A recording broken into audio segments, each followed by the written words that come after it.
Қайырымдылық қасиет төресі қаладағы жылы жүрек еріктілер тобы Талсуат ауылындағы балаларды оңалту орталығының ем алушыларына керемет көңіл күй сыйлады.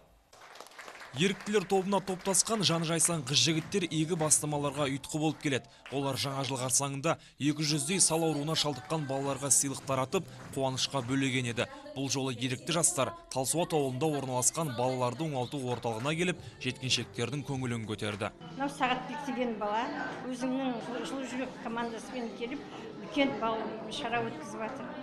Біздің осында жатқан мүмкіншілік шектеулі балалардың ата-аналары да қуанып, олардың үміттерін үзбей, осылай балалар өсіп, өз-өзіне қызмет жасап, балаларды, ата-аналарды бізді бір қуантқанына үлкен рахмет. Өнерпаз қыз-жігіттер игі шараға ерекше дайындықпен келіпті. Құм мен суға эбру әдісімен сурет салып, қына және аквагриммен балғындардың бетін сәндеді.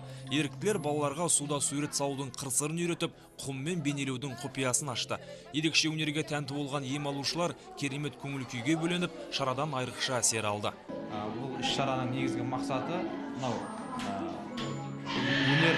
бейнелеу өнерінің соңғы үлгісіндегі құммен сурет салу, суға сурет салу, және оның ішінде түрлі іс-шара ойындарымыз бар, концерттік бағдарламамыз бар. Осындай кішкентай балаларымызды алдағы уақытта қуантамыз деген ойдамыз. Бір мезет емдік процедурадан ой бөліп, балаларының риясыз қуанышын көрген ата-аналар да ерікті жастарға алғысын білдірді. Рахметімізді айтамыз, ата-аналар осы жерде жатқан. Еңбектері әрқашан жемісті болсын.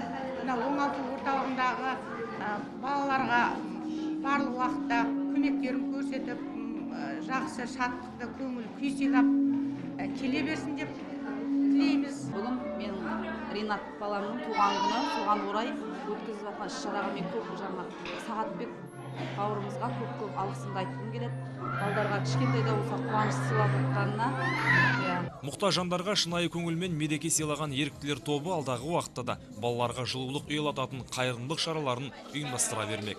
Талант Айымбетов, Иса Шарипов, Досқан Сәтбай, Қызылорда.